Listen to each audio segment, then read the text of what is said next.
Alright, we are back. Giga Chikadze, Calvin Kattar, the first main event of 2022 for the UFC, and with Max Holloway dropping out of the fight against Alexander Volkanovski, maybe a title shot on the line, especially for Giga Chikadze. If Calvin Kattar wins this fight, likely the title fight will go to the Korean Zombie, or honestly, even if Chikadze wins, maybe Korean Zombie's getting this title shot any day now. We will see, though. Chikadze potentially fighting for a title shot should be a good one. We've got 11 fights here to kick off 2022. And folks, if you haven't yet, make sure that subscribe button down below for some more UFC here on the channel. And I know it was like a month ago, but we might as well talk about Derek Lewis, Chris Daukaus.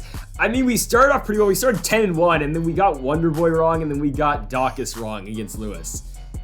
I mean, that's gonna happen. He was still 10-3 is a phenomenal night for us. Could have been better if we got the last two fights right, but still 10-3 is solid, and now we move on to 2022. Tough fight to call here to start off the card. We have got Vanessa Demopoulos taking on Silvana Gomez Juarez. Two fighters coming in for their second fight in the UFC. For Vanessa Demopoulos, her first fight was against JJ Aldridge. Took that fight on short notice, up a weight class. Or actually, yeah, she took that fight short notice, and she lost. Aldridge controlled the fight on the feet. Aldridge did land a takedown in that fight as well. Had 4 minutes of control in that fight, and JJ Aldridge won a pretty decisive unanimous decision. Aldridge, though, a pretty solid fighter, sort of in her own right. And for Gomez Juarez, got into the UFC, fighting Lupita Godinez. I mean, Lupi Godinez had a tremendous 2021, and Godinez beat Gomez Juarez by an armbar 4 minutes into the first round, and now Gomez Juarez gets Demopoulos. I think a lot was made out of Gomez Juarez coming into the UFC at 37 years of age, old for 115 pounder especially, but now she's gonna get her second shot against the former Invicta world champion in Vanessa Demopoulos. You saw her on the Contender Series against Corey McKenna, where she did lose. You've seen her against Lupita Godinez as well. Took her all 5 rounds, lost the majority decision. It was a very close fight between Demopoulos and Gomez Juarez. I think this is going to be a good fight. I mean, you know where Demopoulos is good at. She is okay on the feet, but when she gets fights to the ground, she can have a lot of success. We did see it in her later fights in LFA, having some more success on the feet. Her last win in LFA, given I think she was like a minus like 300 favorite. She did win by KO a minute into the fight, or 37 seconds into the fight, but then got the Aldridge fight. She did lose, but again, she was up a weight class, short notice. Not the worst loss, right? Not the worst loss. For Gomez Juarez, again, she lost her first fight to Godinez. Her ground game is not very good, and I think that's where Demopoulos got a lot of success in this fight. In that Godinez fight, I mean, the fight lasted 4 minutes, and Godinez landed 5 takedowns. Not ideal. But Gomez Juarez's striking is good. The only thing about her is the competition she faced before the UFC was not the best. She had a fight in KSW against Ariane Lipski for the KSW Flyweight Championship. She was a plus 500 dog. She lost by unanimous decision to Lipski, and then she turned around, won 3 straight fights, one in Combate, one in Lux Fight League, and then one in UWC, winning 2 of those by TKO and winning 1 of those by decision. But again, you just don't know what you're going to get at Gomez Juarez, considering her only fight against real competition has been Godinez, where she got, taken down 5 times and submitted in 4 minutes, and then Lipski, who beat her by decision in a 5-round fight. She was a big underdog, but still, she lost that one. I think Gomez Juarez is going to have the advantage on the stand-up game, but I think on the ground, it's going to be all Demopoulos. I think this should be a close one. It's hard to gauge where this fight's going to go. Odds are about even right now. Don't put your money on this fight. This is the biggest toss-up, honestly, of the card. I mean, one of them. This is a tough fight to call. It truly is. Ever so slightly, I'm going Demopoulos. I'm not confident at all. Like, first fight, I'm zero confidence on this pick. I think Demopoulos can be able to win. I think the fight against Aldridge, it was a tough fight. It was up a weight class at short notice. I think in a full camp, I think she's better than Gomez Juarez, as long as she's able to get the fight to the ground and, make the boxing, not sloppy, but don't, get into a technical fight with Gomez Juarez on the feet. At least, close the distance, get the fight to grapple, clinch. I think Demopoulos can edge out a decision win. Another very tough fight to call. We've got Brian Kelleher taking on Saijakub Kakhramonov. For Kakhramonov, coming off that fight against Trevin Jones, he comes in the UFC after winning on CFFC, after winning the Bantamweight Championship, comes in, beats Trevin Jones. It was a weird fight because Trevin Jones wins the first round. I think, Kakhramonov gets the takedown, Jones reverses positioning, and Trevin Jones is on top for 3 minutes to close out the round. But I mean, nothing really happened. There was some ground strikes, but it was a very uneventful first round. The second round is kind of more of the same. I mean, Jones is kind of controlling him on the ground, and the third's looking more of that too. It's a weird fight because Kakhramonov, the output's there, but he's getting control on the ground at the same time.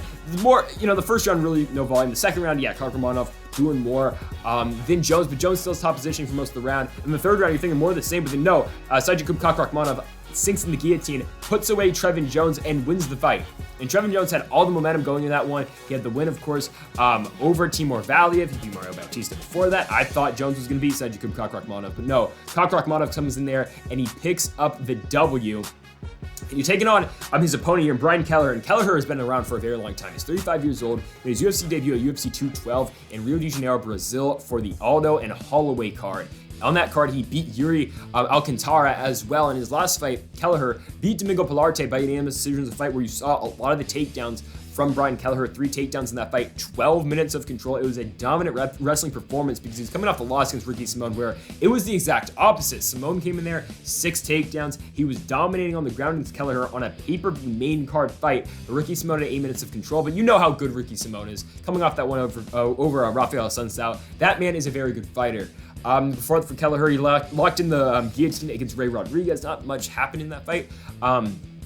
But Kelleher got the guillotine and won that fight. He lost to Cody Stamann before that, got out control on the ground.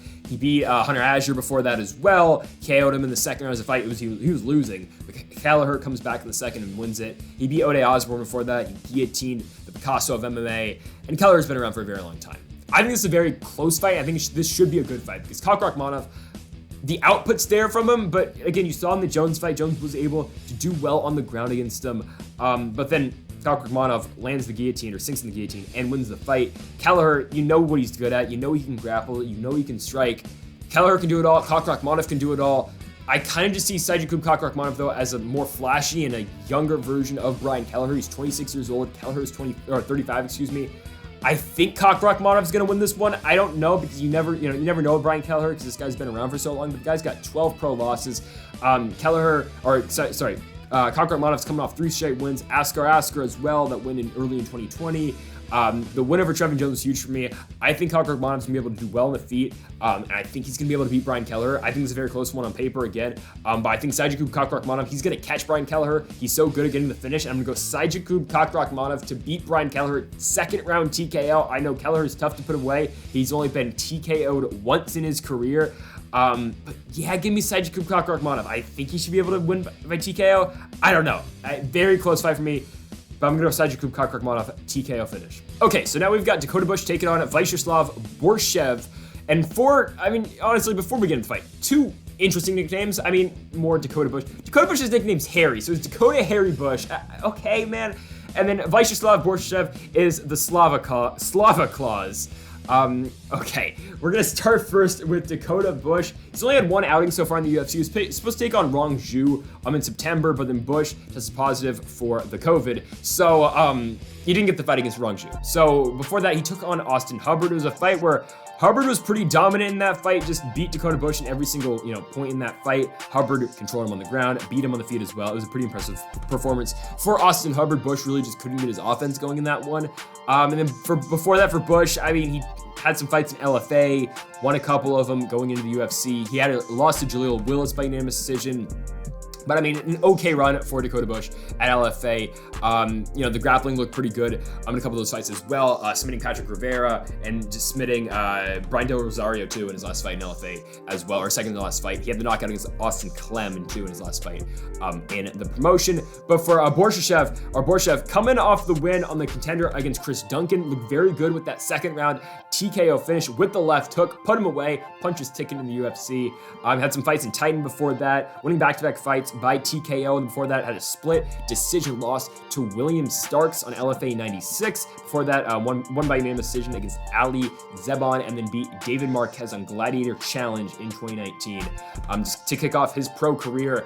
But Borshchev, man, very good stand-up game. You saw it in the fight against Chris Duncan. That guy's got power for a 155-pounder, and Duncan was able to land 2 takedowns in that fight, but Borshchev got up pretty quickly after those 2 takedown attempts, or 2 successful takedowns by Duncan. So, if you're Bush, you're trying to land the takedown here, you're trying to control Borshchev on the ground. I don't think he's going to be able to get there, though. I think Borshchev's striking is going to be too good. I think the takedown defense is going to hold up for Vyacheslav Borshchev. I think he's going to beat Dakota Bush. I'm not sold on Bush so far in the UFC. I'm just not. There's a reason Borshchev's a -200 favorite in his first fight in the promotion, and that's where we're going to go with Vyacheslav Borshchev to pick up the win in his first fight in the UFC. I think he's going to beat Dakota Bush. I think he's going to pick up the TKO win. We're going Borshchev with a second-round TKO. So, just a weird, interesting featherweight fight here. It's TJ Brown and Gabriel Mowgli Benitez. Okay, so should TJ Brown be 0-3 in the UFC? Probably. They gave him the Kamaka win. I mean, a lot of people think he lost that fight. You can go either way on it, whatever, right? Because Kamaka looked good on the ground in that fight. I don't know, whatever. We're not even talking about the decision in that one. Kamaka's doing his own thing in Bellator, good for him, right? TJ Brown's 2 fights before that. First fight, he gets subbed by Jordan Griffin. Okay, so the fight where TJ Brown had 7 takedowns in about 8 minutes against Jordan Griffin. He had 7 minutes of control, then Jordan Griffin locked up a guillotine and put away the fight. Okay. Comes in after that, fights Danny Chavez. Is a fight where TJ Brown in his own right gets dominated on the ground as well. Given not as much, but still, Chavez was able to land the takedowns, but on the feet, it was Chavez too doing the most damage. And then in the Kamaka fight, Brown's got some success on the feet, but on the ground, it's all Kai Kamaka. So we've seen varying results for TJ Brown on the ground so far in his UFC run against the Jordan Griffin fight, looking good until it wasn't looking good, where he ended up getting subbed. Now, Gabriel Mowgli Benitez, though, is coming off the loss to Billy Quarantillo. Now, we know how good Billy Quarantillo is. We know Quarantillo finished Benitez with about 2 minutes left in the fight. I mean, you saw Billy Quarantillo go in there and fight Shane Burgos 15 minutes in a fight that probably would have been the fight of the night on any single card if it wasn't for Justin Gaethje and Michael Chandler being literally the fight before. But Billy Quarantillo comes in there, each man gets a knockout, or knockdown, excuse me. Each guy gets a knockdown in that fight. Quarantillo, though, eventually puts him away deep into the 3rd round. Before that, for Benitez, he gets a finish against Justin James. I believe that was the knee of the body, if I'm not mistaken. Yeah, it was the knee of the body where Benitez lands on James, puts him away, and the Guitar Hero is out the UFC, risked his own paycheck in the Rosa fight. Sure, he's going to fight in Total Warrior Combat next month for the TWC Lightweight Championship, so good luck to the Guitar Hero and Justin James, but Benitez picked up the win in that fight against him. Before that, for Benitez, lost to Omar Morales, lost to Sodiq Yusuff, picked up back-to-back wins against Humberto Banday and Jason Knight, and then lost to Enrique Barzola before that as well. So, I mean, Benitez isn't the guy, though, who's going to go in there and just constantly shoot for takedowns. So it's a fight that kind of favors Brown, though, because Brown's going to get somewhat of a stand-up fight, and he hasn't looked great on the ground recently. So you're going to see a stand-up fight. Even though Benitez does have the submissions in his own right, but recently it has been more the striking we have seen out of Mowgli Benitez.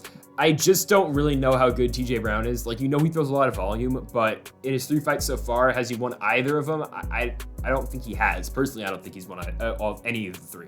Kai Kamaka knocked out TJ Brown in their fight. So give me Gabriel Benitez. I think Benitez is better than TJ Brown on the feet. I think he's better than him on the ground. And give me Gabriel Mowgli Benitez to beat TJ Brown. I think Mowgli gets it done with a decision victory. All right, next up, we've got Court McGee taking on Ramiz Brahimaj. Of course, Brahimaj bouncing back after the loss to Max Griffin. I mean, oh my goodness, you remember that fight. It's just the ear injury of Brahimaj. The ear is coming off of the head because Max Griffin sliced it open with an elbow. And of course, Griffin won the fight, but Brahimaj comes back later, about a year later, and beats Sasha Planatnikov. He subs him in 2 minutes time, and it was a good win for Ramiz Brahimaj. The thing is Sasha Planatnikov, a UFC caliber fighter. That's the problem. Is he? Right? I don't know. And somehow, I think he's still on the roster, but somehow Impa Kasanganay gets released. That's beyond me. But it's a good win for Brahimaj. Now he's taking on a guy in Court McGee. What does Court McGee do very well? Very well. He wrestles very well. When he's not able to get the takedown, though, I mean, you see some fights like the Carlos Condit fight where, given he didn't attempt to take down, you see the fights like the Sean Brady fight where, Brady was the superior grappler in that one, even though Court McGee had his, fair share of okay moments on the ground. But what I'm getting to is, okay, look at Court McGee's last fight against Claudio Silva. Does this remind you of anything? What does Ramiz Brahimaj do very well? He gets takedowns and he gets fights to the mat. That's what Ramiz Brahimaj does very well. That's what he did against Sasha Planatnikov. One takedown is all it took. He got a takedown 20 seconds into the fight, took down Sasha Planatnikov. The fight was down there for the rest of the fight, and he subbed him. Okay, that's what Brahimaj does very well. Court McGee and Claudio Silva. Now, is Court McGee the best offensive wrestler? Because he shoots a lot of takedowns, accuracy is 23%, 69% takedown defense. I don't think Court McGee's getting taken down by Ramiz Brahimaj. I don't think that's happening. So, if Court McGee can at least stuff some takedowns from Ramiz Brahimaj, and at least shoot some on his own, because who knows? Maybe we'll get something like the Claudio Silva fight where Silva was accepting, he was accepting to be on his back against Court McGee because he wanted to be on his back because you know how good of a jiu-jitsu game Claudio Silva does have. Now, is Ramiz Brahimaj going to be the same exact way? I don't know, because we know how good Brahimaj's jiu-jitsu is. Will he want to be in the ground with Court McGee? Probably. So will he allow Court McGee to take him down? I do not know. But what I'm saying is, Court McGee dictates where this fight is going to play out. Because I don't think Ramiz Brahimaj is going to be able to take down Court McGee. Because I know how good of a takedown defense game Court McGee does have. Now, Silva landed one on him in their last fight. But other than that, I mean, Sean Brady got two, but McGee, reversed him on the ground. Strickland landed three, which is interesting considering Sean Strickland's whole mindset to wrestling now. Just go watch the interviews. I'll probably get demonetized if I say what Sean Strickland says. But I don't think Ramiz Brahimaj will be able to take down Court McGee. So what I'm saying is, if you can't take him down, then Court McGee dictates where this fight's going to play out. It's either does Court McGee want to be on top and try to take down Brahimaj in his own right, or does he want to strike with Ramiz Brahimaj? Because I've seen Court McGee go in there, and I've seen him get into pretty close fights on the feet, and I've seen him get into, barn burners on the feet against Carlos Collier. Sean Brady was a fight that was contested on the feet, even though he got knocked down by Sean Brady. The Diego Lima fight was on the feet. It was a very close fight. Court McGee probably should have won that one. The Alex Garcia fight was contested a lot on the feet. The Ben Saunders fight was on the feet a lot as well. I mean, right, Court McGee against Ponzinibbio, even though got knocked down the Ponzinibbio fight. Nonetheless, though, if Court McGee is able to dictate where this fight's going to play out, I think that's going to really benefit his chances of winning this fight. And so with all that being said, I think Court McGee's going to beat Ramiz Brahimaj. Because I think, again, it's wherever McGee wants this fight, he will be able to have it. I don't think Brahimaj is going to be able to take him down. So I'm going to take Court McGee to win this fight. I think he gets it done by decision. Again, the decision pick helps you a lot as well because it's either McGee takes him down, rides this one out to a decision like the Claudio Silva fight, or he just keeps it standing and he outboxes Ramiz Brahimaj as well. I don't think McGee's got the power to knock him out. So nonetheless, we're taking Court McGee no matter what. I feel like this is a pretty good pick. Odds are about even right now. I'm jumping on Court McGee by decision. I think he's going to do enough to get the win. All right, we've now got Jamie Pickett taking on the Ugly Man in Joseph Holmes. That's his nickname, not mine. It's his nickname. But Holmes versus Pickett. Jamie Pickett looking for his second straight win here in the UFC. Coming off the win against Loriano Staropoli, which I feel like I was like one of the only people to take Jamie Pickett in that fight. I picked him and he won. Now, was it a good fight? No, it wasn't. I mean, we still haven't seen the Jamie Pickett that we saw in his last fight in the Contender Series, given it was his third fight in the Contender Series, but still, we haven't really seen that guy so far in the UFC.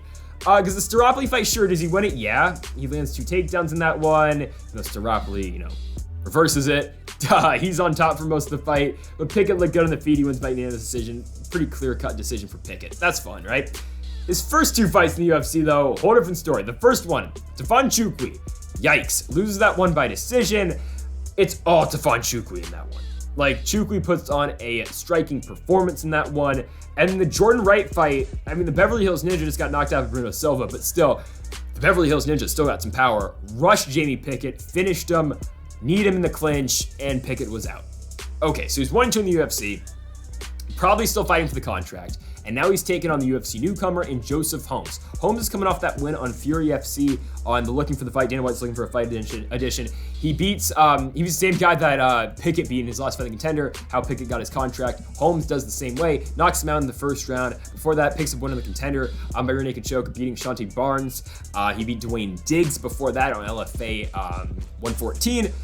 Beaten by rear naked choke, and the one before that by rear naked choke as well. Okay, so Joseph Holmes, obviously, good grappler. Now, whereas Jimmy Pickett struggled, I mean, kind of everywhere so far in the UFC, but especially in the Staropoli fight. And the fight with Staropoli, which he did win, where did Staropoli still have moments of success? It was on the ground, even though Pickett was able to land takedowns, still, Staropoli was able to have success on the ground. Where is Joseph Holmes very good at? It is on the ground. My problem with Joseph Holmes is, look at his past fights, just in general. Other than the Barnes fight, where he does win by rear naked choke in the second round. Other than that fight, he hasn't fought the greatest of competitions. I mean, looking at 6-5, looking at 3-2, 0-1, 4-1, solid, okay, 6-8, 1-1 debut, right? It's not the best guys he's taking on. And is he beating them? Sure. Is he taking them down? Sure. Is he beating them? Yes. He's getting knockouts sometimes as well. He is. But now he's taking on a UFC level guy. Is Jimmy Pickett the best UFC fighter? No, but he is a guy in the promotion who has been around. He's taken on, he took on Charles Burr the first time in the Contender, took on Puanheli Soriano the second time. He fought Chukwe, fought Wright, Staropoli. He's fought some guys. Holmes hasn't seen the competition Pickett's seen yet. That's all I'm saying. With all that being said, I'm still taking Joseph Holmes to win this fight. I don't think Pickett's gonna be able to keep up with the ground game of Holmes. I don't think he's going to be able to. Now, if this fight stays standing, sure, Jamie Pickett should win, but I just think Holmes is going to be able to land a takedown. And I've seen Pickett go in there. I've seen Staropoli have some success on the ground against him. I saw Charles Burr have a lot of success against Jamie Pickett as well in the Contender. Yeah, Give me Joseph Holmes to win this fight. I don't think he'll be able to get a sub. I'm gonna go Joseph Holmes by decision. I think he'll do enough to beat Jamie Pickett. All right, now we have got Joanderson Brito taking on Bill Algeo. It is Brito's first fight in the UFC, but we're gonna start first with Bill Algeo. And the problem with Bill Algeo so far in the UFC has been he can't stuff a takedown. Well, actually, he just keeps getting taken down. I mean, Ricardo Holmes, 8 for 13 in his last fight against Bill Algeo. Spike Carlisle, 4 of 13. Still though, Spike Carlisle 4 minutes of control time against Algeo, given Algeo had 4 minutes of his own, and it was a fight where Bill Algeo won. Okay, never mind. Still though, Carlisle got the takedowns. The Ricardo Lamas fight, Lamas 8 takedowns, 6 minutes of control. Brandon Loughlin fight, Loughlin 3 takedowns, and a lot of control time in that one as well. Maybe shouldn't have gone for the takedown with 10 seconds left. Made Dana White pissed. Whatever, Loughlin though wins it 30-27. The fact that man's on the UFC pissing me off, but he's doing all right for himself over in the PFL. Excited for the 22 season, by the way, over there in the PFL too. But Algeo and Brito, so I just, I told you how many times Algeo's been taken down so far in the UFC. Where has he seen success? On the feet he has, and some on the ground. I'm looking at the Spike Carlisle fight, but other than that, it's been on the feet for the small moments of success Algeo has had. Now, Algeo gets in these fights where it's competitive on the feet. The Loughlin fight, it's competitive as well. It's tough fights, back and forth fights that Algeo's getting into. But if he's taking on Joanderson Brito, a guy who is good at landing takedowns, you saw that in his contender fight against Diego Lopez. He has 3 takedowns, 8 minutes of control. Very good performance for Brito on that one. If he does that to Bill Algeo, I don't think Bill Algeo is going to have much of a shot in the fight. So with all that being said, I think I played this one out pretty simple. I think Joanderson Brito is winning the fight. Because you look at his fights in LFA, he does have some power as well. He saw his last fight in LFA with the 45-second finish. In future, he's getting guillotine finishes, won by rear naked choke, in a Thunder fight as well. Yeah, I think Joanderson Brito is winning this one. He's got some power as well. He has got power in his own right, but it's been more the grappling too that's been able to get him the victories in the past. I think this is going to be all Joanderson Brito. I think the takedowns are going to be huge, especially against Algeo, who we've seen has been taken down at multiple times in the past, against 4 by Carlisle, 8 against Ramos, 5 against Lamas, excuse me, and 3 against Brandon Loughlin. Yeah, give me Joanderson Brito to win this one. I think Brito's gonna have a huge advantage on the ground. I think he should be able to out-control Bill Algeo in this fight, and I think he'll be able to win it by decision. You might see a sub in there, but I think Brito's gonna win. Even though Bill Algeo, don't get me wrong, he's got good submissions of his own, but he's been controlled so far in his UFC run, and that's why I'm going with Joanderson Brito to pick up the win. I'm gonna go by decision, safe bet. Heavyweight action here. We have got the Vanilla Gorilla in Chase Sherman taking on the prototype, Jake Collier.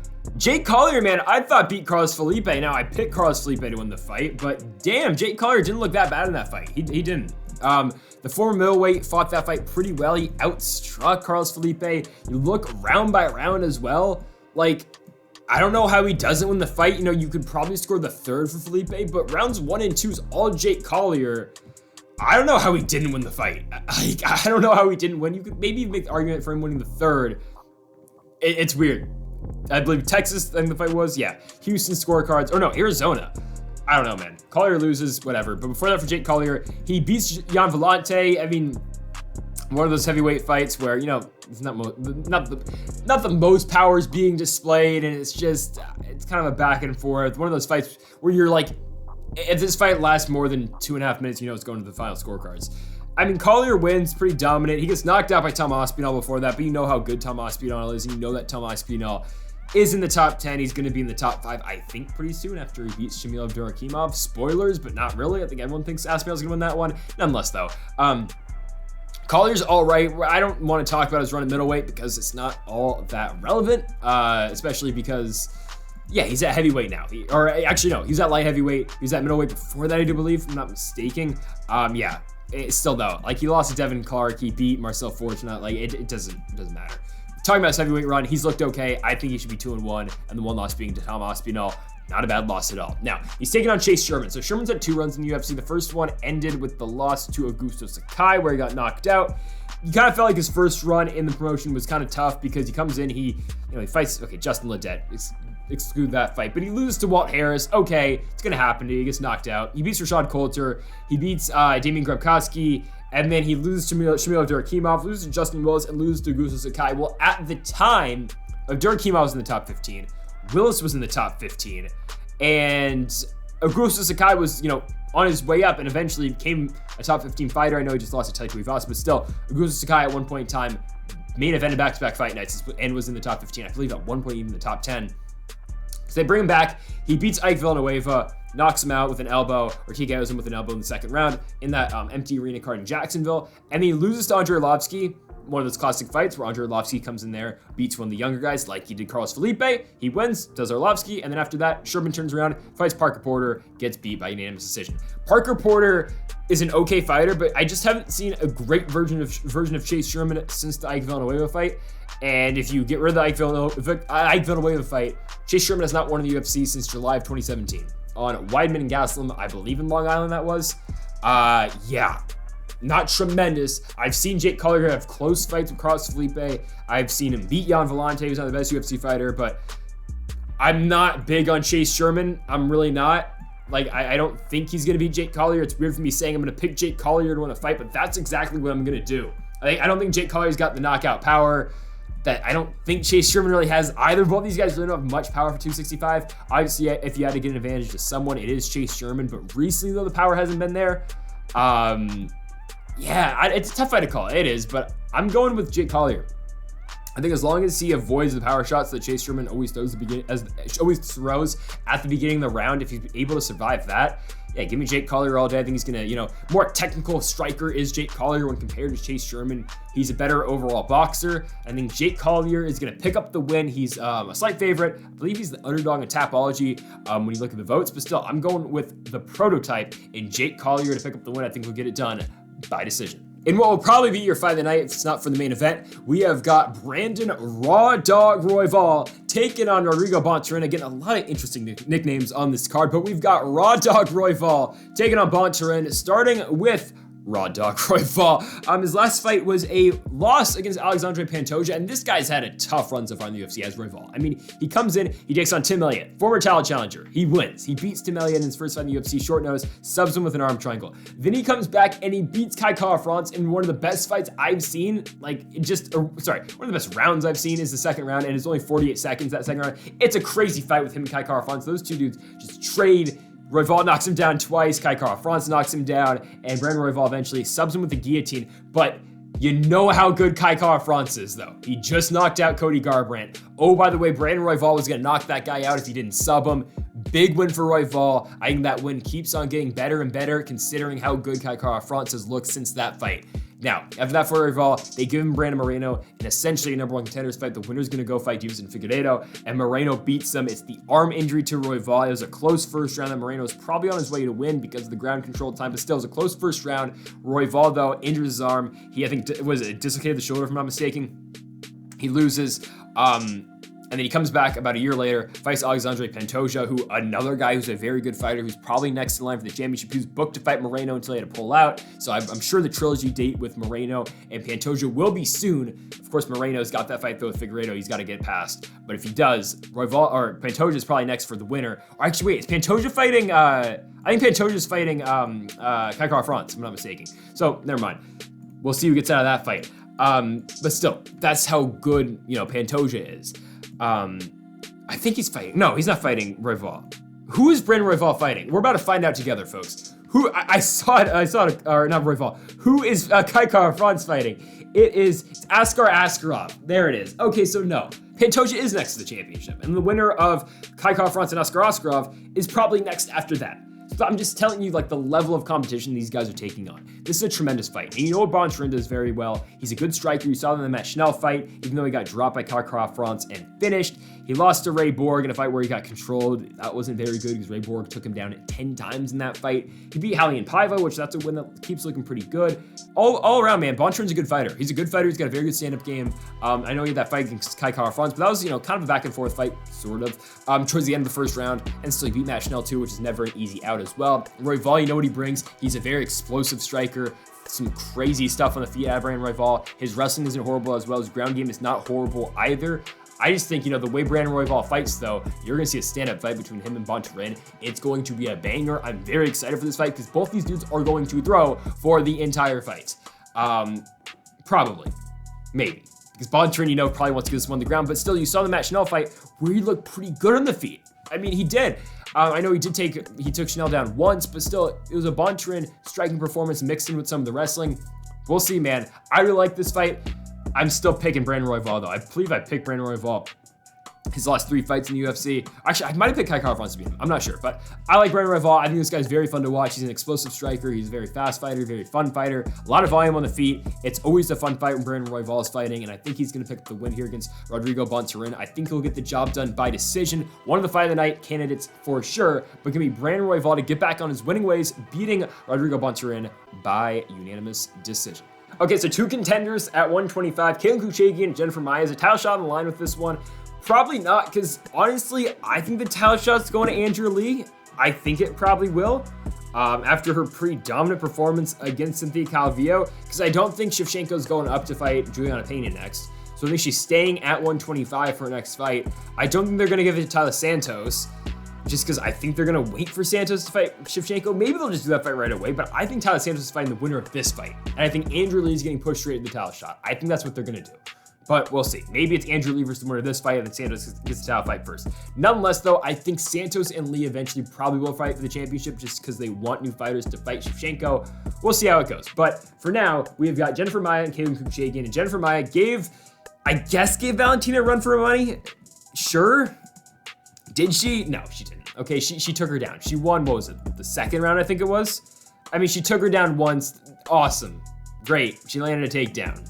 That's all she did. Like, we remember that fight because, Shevchenko lost a round, but she still won 4-1. It wasn't all that competitive. Now, I'll keep it a buck with you. I totally forgot the Jennifer Maia fight against Jessica Ai happened. I didn't remember that fight at all. Like, when I was just, like 2 weeks ago, when I was just, sitting around looking at my laptop, like looking at this card, I was like, okay, we got Chookagian and Maia. I remembered Kelleher Chookagian fought Viviane Araújo. I remember that. I was like, oh yeah, and she beat Calvillo. She lost to Andrade, because I wasn't looking at, the Tapology profile. I was just looking at the individual fights. Without clicking on the fighters. And I remember Maia, I was like, damn, she hasn't fought since she lost to Shevchenko. So she took an entire year off, and I just come back and fight Chookagian. Okay. And 30 minutes ago, I just looked, I was like, oh yeah, Maia fought Jessica Ai. I forgot that fight happened. I totally forgot that fight happened. So I had to go rewatch this fight.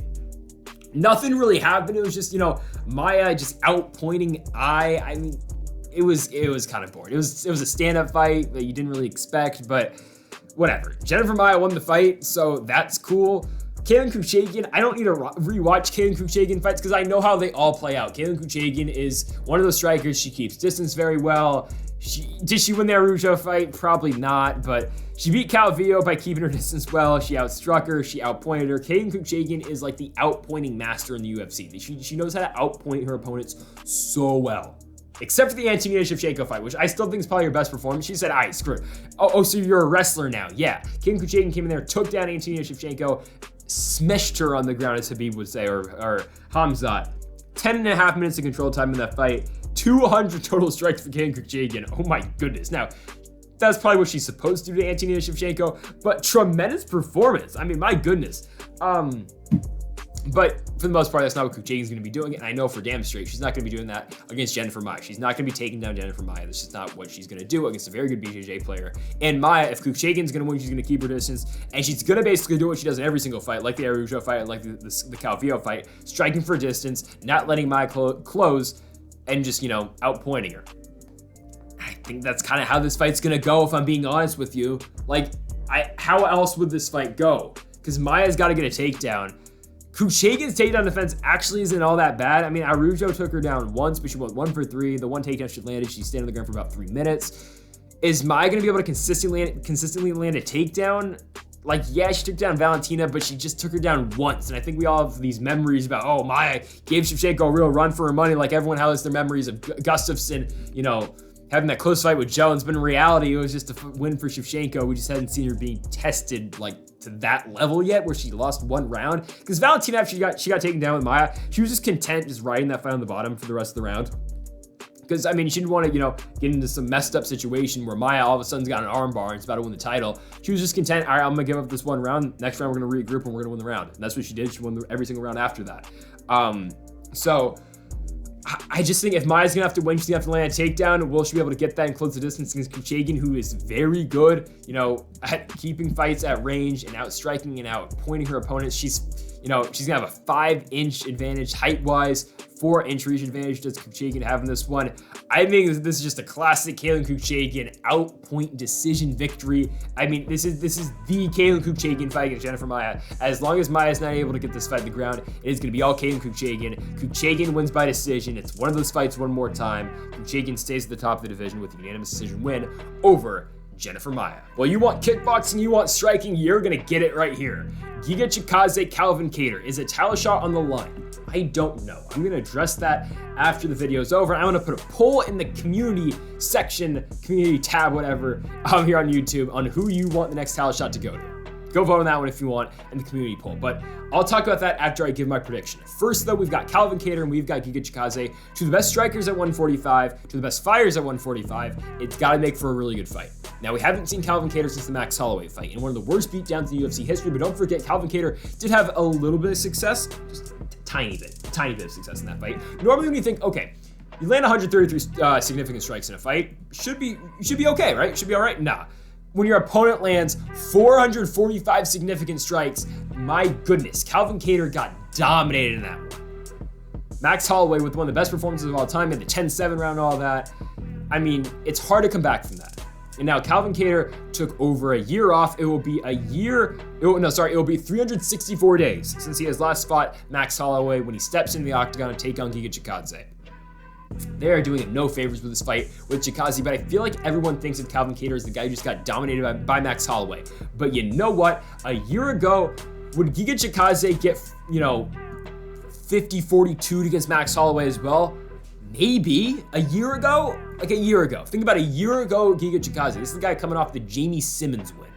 Maybe not 50-42, but you know for damn sure he gets 50-45. And that's nothing against Giga Chikadze, because Giga Chikadze is a very good fighter.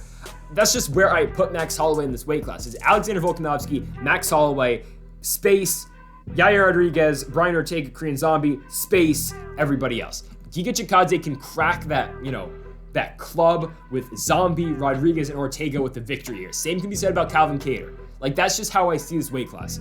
It's Holloway and Ortega, or Holloway and Volkanovski, excuse me, Ortega, Zombie, Yair, space, everybody else. That's just how it works for now. We're going to see if Giga can insert himself in that top level of fighters at 145, because there's a very good chance he can. Like, you know how good Giga Chikadze is, and I said this before the Cub Swanson fight. I picked Cub Swanson. Don't judge me, but I picked Cub Swanson, and I said this as soon as I made the pick. I was very close to it. I was going to go either way, but I said if Giga Chikadze wins this fight, I'm never questioning this man again. I'm going to, if he beats Cub Swanson, I'm going to know how good he is. And I know Cub Swanson's older. Just picked up one against Darren Elkins, which is good, I guess. Hopefully he fights not Frankie Edgar. I'm down to see that fight too, but nobody fights Uriah Faber. Nonetheless, I'm not going to doubt how good Giga Chikadze is ever again. He won the fight. I picked him to beat Edson Barbosa. What happened? He won. He looked very good in the Barbosa fight. The kickboxing looked good in the Barbosa fight. Finished him in the 3rd round. That was a very good victory for Giga Chikadze in that one. Going back to Calvin Kattar and the point I was making about Max Holloway. Would Giga Chikadze get 50-42, 50-43, 50-44 against Max Holloway a year ago? Probably. A lot of guys this weight class would. Truly. Like, you saw Brian Ortega get dominated against Holloway. Like, would Yair, okay, we saw that fight. He didn't. Yair did a lot better than a lot of people thought he was going to in that fight. Would Zombie get 50-45 against Max Holloway? Yeah. Emmett? Probably. Arnold Allen? We just haven't seen him against that competition yet, but probably. Dan Ige? Yeah. Barbosa? Yeah. Bryce Mitchell? Yeah. Super Sodiq Youssef, yeah. Evloev, yeah. Shane Burgos, probably. Alex Caceres, probably. Not, even though that dude is tough. I mean, right? I just think, I don't think we should be crapping all over Calvin Kattar just because of that one performance, just because he ran into the best guy in the weight class. Max Holloway's the best guy in the weight class if it's not for Alexander Volkanovski, and maybe he is the best guy in the weight class. We're not going to see that fight against Volk just because, of course, Max is hurt, but I think Calvin Kattar truly is a special fighter. Don't forget about the fights Calvin Kattar had where he was knocking out Jeremy Stevens, where he went all 5 rounds with Dan Ige and he beat him. The close fight he had against Zabit Magomedsharipov, who we haven't seen since, but Zabit wins the first 2, Calvin wins the 3rd. If that fight goes 5 rounds, I think Calvin Kattar wins that fight. Don't forget, the guy who knocked out Ricardo Lamas, beat Chris Fishgold, and lost to Moicano. Let's not talk about that fight. The guy who had that tremendous fight at UFC 220 in Boston against Shane Burgos. He beat Andre Fili. Calvin Kattar is a very good fighter. We haven't seen him in a year. We're going to see a new Calvin Kattar in this one. I think the boxing is going to be as good as ever. I think it's going to be a tough fight for Giga Chikadze. I don't think Giga Chikadze is going to be, this isn't going to be a walk in the park for Chikadze at all. It's not going to be a first round finish with a Giga kick or nothing like that. I think this is going to be a tough fight for him. Also, I'm hoping Giga Chikadze is not overlooking Calvin Kattar, and this is why. Obviously, I think you know why Giga Chikadze might be overlooking him, because potentially with the win in this fight, Chikadze could secure a title shot. Maybe. That's why, for Chikadze's sake, and if you're picking Chikadze, I think you're hoping the Zombie versus Volkanovski fight gets announced any day now. Because Chikadze is solely focused on Calvin Kattar. Because if he's solely focused on Calvin Kattar, you know you're going to see the best Giga Chikadze who's not thinking about a title shot just yet. Trying to go in there, trying to prove a point, trying to take out Calvin Kattar on his way to a title shot, potentially against the winner of Zombie and Volk. But if you're Chikadze, you don't get that title shot. You're going to be waiting for a while if you're looking for a title shot, because when the winner of Zombie Volkanovski's got to fight Max Holloway, you're probably going to have to take another title, you're probably going to have to take a title eliminator after this for the winner of this fight, no matter who wins, because of the factor Max Holloway has not fought for the title yet for the third time. So if you don't get a title shot now, you're going to be waiting for a while. Your likely next shot for the championship won't be until first quarter 2023, maybe December of this year. This is just how it's going to go. But when you match up Giga Chikadze and Calvin Kattar, you know what Chikadze does very well is striking. His kickboxing is very good. His kicks specifically are very good. He works the body very well. Like you saw in the Cub-Swanson fight, the man's got 3 knockouts tonight, back to back to back, because of the flashy style that he fights at, because of the pace that he sets. I think it's just a tremendous fight. I think Calvin Kattar is going to have his moments, though. I really do. I think he's going to. I think Calvin Kattar is going to shock a lot of people. Am I saying he's going to win the fight? Not yet. I'm not saying anyone's going to win the fight just yet, but I think Calvin Kattar, his boxing, is going to shock a lot of people in this one. I think it's going to, but Chikadze, you know how well he works his kicks into his game. And just as of late, the last 3 fights have been tremendous. Like, I had my questions. The 2 split decision wins over Brandon Davis and Jamal Emmers were just weird to me. The Erwin Rivera fight, he beat him, but like, he didn't finish him. The Morales fight, more than the same, didn't finish him. Last 3, he's showing the finishes. This is the Giga Chikadze who's talking that big game, who's talking, you know, I want everybody in this weight class.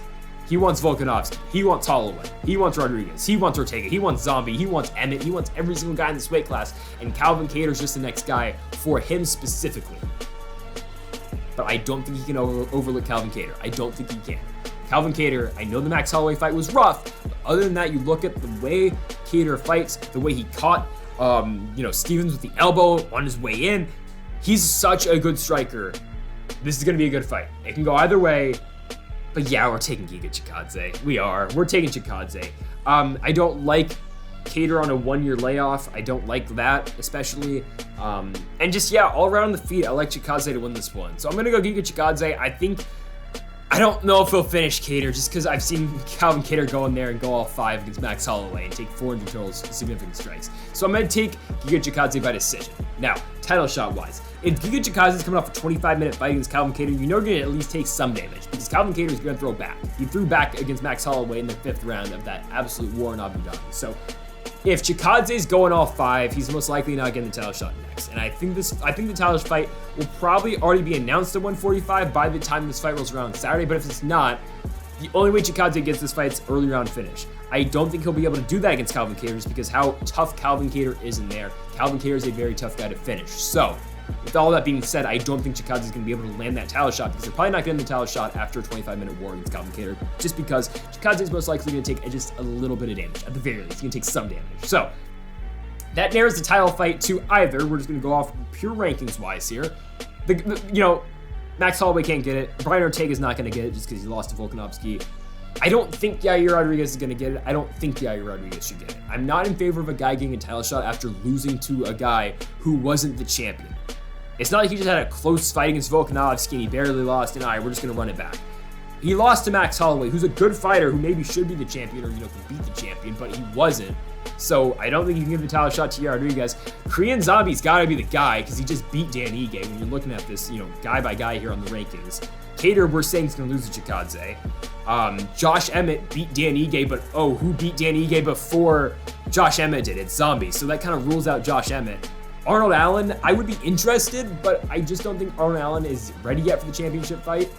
Was he 17-1? He's come off the winner over Sodiq Yusuff, but beating Super Sodiq Yusuff doesn't give you a title shot just yet. I'm interested to see where Allen goes next. Hell, give me Allen versus the loser of this Kattar and Chikadze fight. I'm so down for that. Dan Ige obviously can't get a title shot because he just lost to Chansung Jung and Emmett. Barbosa lost to Chikadze. Bryce Mitchell hasn't fought in over a year. Suudi Kusev lost to Arnold Allen. Evloev, no. Burgos, no. Caceres, definitely no.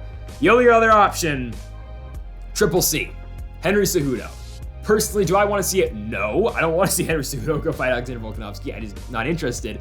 But I don't think that fight can happen because I don't believe Henry Cejudo is in the USADA testing pool just yet. So the fight can't even happen, especially because we're going to need this title fight in the next 3 months, so it won't be Cejudo. So it just leaves me with Chansung Jung. So that's why I think Zombie's getting the title shot no matter what, even if Chikadze wins. Only if Chikadze wins by first round knockout or like second round knockout, early knockout is the only way he can seal that title shot over Zombie. Even if Kattar wins by, say, first round knockout in 1 minute against Giga Chikadze, he's not stealing the title shot over Zombie, considering Zombie as well. He's coming off a win, and he's also a pay-per-view seller as well. Korean Zombie is pretty popular. I think Zombie Volkanovski sells a whole lot better than Kattar, Chikadze, or even Josh Emmett, but I already kind of ruled out Josh Emmett earlier. Nonetheless, I think it's going to be Zombie, but for our official prediction for Giga Chikadze and Calvin Kattar, it is Giga Chikadze winning by decision. He won't get a title shot with the win here. Give me Giga Chikadze and Yair Rodriguez. Please give me that fight. That would be an absolute stand-up war for the next title shot. I'd be down for it. Or hell, give me Chikadze and Brian Ortega. That fight would be fun too. So, you know, there's no bad fights in this 145-pound weight class. However, I just think Chikadze is going to win this fight. I don't think he'll get the title shot. I think it'll be Volkanovski and Zombie. I think that announcement's probably coming in the next couple days. But still, that'll do it, folks, here for our first UFC preview and predictions so far of 2022. So excited for next week, though. The heavyweight championship is on the road. Maybe one of the best heavyweight title fights of all time. It is so interesting. Ciryl Gane taking on Francis Ngannou. So pumped for that fight, folks. Make sure to come back here Monday next week where we break that fight down. Ngannou gone for the championship. Also the trilogy between Brandon Moreno and Deiveson Figueiredo for the 125-pound championship. So many fun fights on UFC 270 next week. So thank you for watching. Make sure that subscribe button down below for more. And Mamba forever.